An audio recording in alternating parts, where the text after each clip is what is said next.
Assalamualaikum warahmatullahi wabarakatuh. Berjumpa kembali dengan Ibu Ambar Susanti MPD dalam pelajaran Pendidikan Pancasila dan Kewarganegaraan kelas 12. Kali ini kita akan membahas bab 1, yaitu tentang kasus pelanggaran hak dan pengingkaran kewajiban warga negara. Melanjutkan materi selanjutnya, yaitu substansi hak dan kewajiban warga negara dalam Pancasila. Materi yang akan kita bahas ada 3. Yang pertama, hak dan kewajiban warga negara dalam nilai dasar sila-sila Pancasila. Kemudian yang kedua, hak dan kewajiban warga negara dalam nilai instrumental sila-sila Pancasila. Kemudian yang ketiga, hak dan kewajiban warga negara dalam nilai praksis sila-sila Pancasila. Yang pertama, hak dan kewajiban warga negara dalam nilai dasar sila-sila Pancasila. Kita boleh ketahui bahwa nilai-nilai dasar Pancasila yang itu ada 5. Yang pertama, sila ketuhanan yang Maha Esa, sila kemanusiaan yang adil dan beradab, sila persatuan Indonesia, sila kerakyatan yang dipimpin oleh hikmat kebijaksanaan dalam permusyawaratan dan perwakilan, sila keadilan sosial bagi seluruh rakyat Indonesia. Sebelum kita bahas satu persatu, Ibu ingatkan kembali tentang pengertian hak. Hak adalah sesuatu yang harus kita dapatkan atau sesuatu yang harus kita peroleh. Kewajiban, sesuatu yang harus kita kerjakan, penuh tanggung jawab. Kemudian nilai. Nilai sendiri adalah sesuatu yang berharga. Kalau nilai dasar, berarti nilai-nilai yang mempunyai nilai tetap atau nilai berubah, dan nilai ini terdapat dalam Undang-Undang Dasar 1945. Jadi nilai tersebut tidak dapat dirubah, terdapat dalam Undang-Undang Dasar 1945. Hubungan antara hak dan kewajiban warga negara dengan Pancasila dapat kita jabarkan secara singkat ya. Sila pertama, misalkan nilai sila pertama, ketuhanan yang Maha Esa, menjamin hak kemerdekaan untuk memeluk agama, melakukan ibadah, menghormati perbedaan agama. Nah, nilai ketuhanan juga memiliki arti adanya pengakuan akan kebebasan untuk memeluk agama sesuai dengan yang diyakini. Kemudian, sebagai warga negara yang baik, memiliki kewajiban, ya, sesuai dengan sila pertama ini. Kewajiban warga negara sesuai sila pertama sebagai berikut.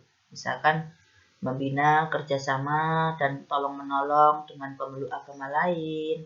Yang kedua, mengembangkan toleransi antar umat beragama menuju terwujudnya kehidupan yang harmonis.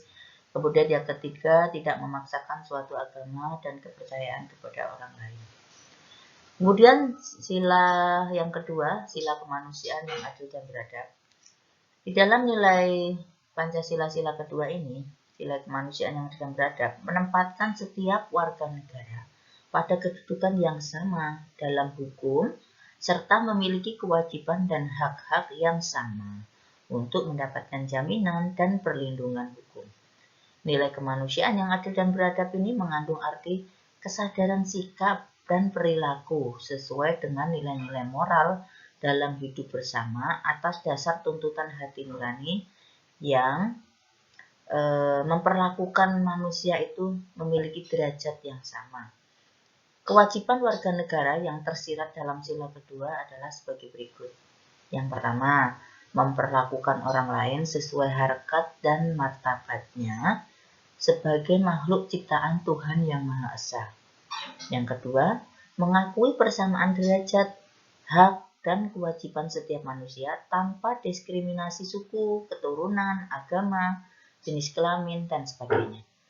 Yang ketiga, mengembangkan sikap saling mencintai sesama manusia, tenggang rasa, dan tidak semena-mena kepada orang lain. Yang keempat, melakukan berbagai kegiatan kemanusiaan. Kemudian sila yang ketiga, sila persatuan Indonesia. Ini mengamanatkan adanya unsur pemersatu di antara warga negara dengan semangat rela berkorban dan menempatkan kepentingan bangsa dan negara di atas kepentingan pribadi atau golongan. Beberapa kewajiban warga negara sesuai dengan sila ketiga, misalkan 1, menempatkan kepentingan bangsa dan negara di atas kepentingan pribadi atau golongan. Yang kedua, sanggup dan rela berkorban untuk kepentingan bangsa dan negara. Yang ketiga, mencintai tanah air dan bangsa Indonesia. Kemudian keempat, mengembangkan persatuan Indonesia atas dasar Bhinneka Tunggal Ika. Yang kelima, memajukan pergaulan demi persatuan dan kesatuan bangsa. Kemudian sila yang keempat, sila kerakyatan yang dipimpin oleh hikmat kebijaksanaan dalam permusyawaratan perwakilan.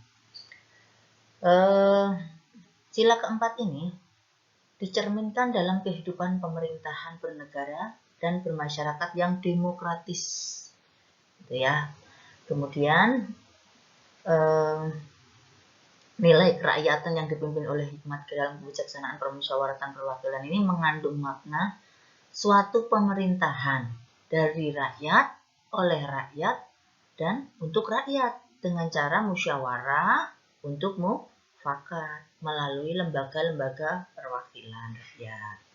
Nah, sila keempat ini mengamanatkan setiap warga negara untuk satu, mengutamakan musyawarah mufakat dalam setiap pengambilan keputusan. Yang kedua, tidak memaksakan kehendak kepada orang lain.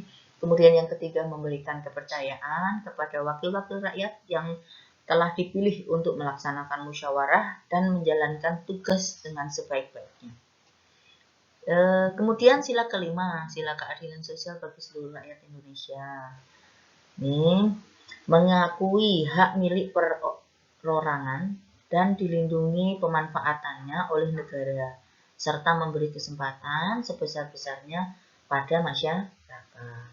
Sila kelima, mengamanatkan setiap warga negara untuk mengembangkan sikap gotong royong dan kekeluargaan dengan masyarakat di lingkungan sekitarnya. Tidak melakukan perbuatan yang merugikan kepentingan umum dan suka bekerja keras. Nah, itu tadi hak dan kewajiban warga negara dalam nilai dasar sila-sila Pancasila. Kita bisa lihat yang kedua, hak dan kewajiban warga negara dalam nilai instrumental sila-sila Pancasila. Kita lihat jenis-jenis hak dan kewajiban yang diatur dalam Undang-Undang Dasar Negara Republik Indonesia tahun 1945. Yang pertama ada hak atas kewarganegaraan, kemudian yang kedua kesamaan kedudukan dalam hukum dan pemerintahan, yang ketiga hak atas pekerjaan dan penghidupan yang layak bagi kemanusiaan, yang keempat hak dan kewajiban bela negara, kemudian yang kelima kemerdekaan berserikat dan berkumpul, yang keenam kemerdekaan memeluk agama, yang ketujuh pertahanan keamanan negara, yang kedelapan hak mendapat pendidikan, yang kesembilan kebudayaan nasional Indonesia, yang ke-10 perekonomian nasional, yang ke-11 kesejahteraan sosial. Hak dan kewajiban warga negara ini dijamin dan diatur oleh nilai-nilai instrumental Pancasila dari pasal 26 sampai pasal 34 dalam Undang-Undang Dasar Negara Republik Indonesia tahun 1945. Yang ketiga adalah hak dan kewajiban warga negara dalam nilai praksis sila-sila Pancasila. Hal ini adalah dapat diwujudkan dalam sikap positif yang ditunjukkan dalam nilai-nilai dasar Pancasila dari sila pertama sampai sila ke-5. Ini sila yang pertama, sila ketuhanan yang Maha Esa ini memiliki beberapa sikap positif yang ditunjukkan. Yang pertama, menghormati dan bekerja sama antar umat beragama sehingga terbina kerukunan hidup. Yang kedua, saling menghormati kebebasan beribadah. Yang ketiga, tidak memaksakan suatu agama dan kepercayaan kepada orang lain. Kemudian yang kedua, kemanusiaan yang adil dan beradab. Mengakui persamaan derajat, hak, dan kewajiban antar sesama manusia. Yang kedua, tidak semena-mena terhadap orang lain. Yang ketiga, saling mencintai sesama umat manusia. Yang keempat, tenggang rasa kepada orang lain. Yang kelima, menjunjung tinggi nilai-nilai kemanusiaan. Yang keenam, berani membela kebenaran dan keadilan. Yang ketujuh, hormat menghormati dan bekerja sama dengan bangsa lain. Selanjutnya, sila persatuan Indonesia memiliki sikap positif bisa ditunjukkan. Yang pertama, menempatkan persatuan dan kesatuan, kepentingan dan keselamatan bangsa dan negara di atas kepentingan pribadi dan golongan. Kemudian yang kedua, rela berkorban demi kepentingan bangsa dan negara. Yang ketiga, cinta tanah air dan bangsa. Keempat, bangga sebagai bangsa Indonesia dan bertanah air berbangsa Indonesia. Kemudian yang kelima, memajukan pergaulan demi persatuan dan kesatuan bangsa yang berbineka tunggal ika. Seperti semboyan yang kita ketahui ya, Bhinneka Tunggal Ika, bahwa bangsa Indonesia ini penuh keanekaragamannya, walaupun berbeda-beda tetapi tetap satu juga. Kemudian sila yang keempat, kerakyatan yang dipimpin oleh hikmat, kebijaksanaan dalam permusyawaratan perwakilan. Sikap positif yang ditunjukkan, yang pertama, mengutamakan kepentingan negara dan masyarakat. Yang kedua, tidak memaksakan kehendak kepada orang lain. Yang keempat, mengutamakan musyawarah dalam mengambil keputusan untuk kepentingan bersama. Kemudian yang keempat, menerima dan melaksanakan setiap keputusan musyawarah. Yang kelima, mempertanggungjawabkan setiap keputusan musyawarah secara moral kepada Tuhan yang Maha Esa. Yang terakhir, sila Pancasila yang kelima, keadilan sosial bagi seluruh rakyat Indonesia. Sikap positif yang ditunjukkan yaitu menjaga keseimbangan antara hak dan kewajiban. Kemudian yang kedua, menghormati hak-hak orang lain. Yang ketiga, menjauhi sikap pemerasan kepada orang lain. Yang keempat, suka memberi pertolongan kepada orang lain. Yang kelima, menjauhi sifat boros dan gaya hidup mewah. Yang terakhir, menghargai hasil karya orang lain. Alhamdulillah sudah selesai pertemuan kita hari ini. Ibu ucapkan terima kasih banyak. Tetap semangat belajar daring. Wassalamualaikum warahmatullahi wabarakatuh. Jika ada pertanyaan, silahkan ditulis di kolom komentar.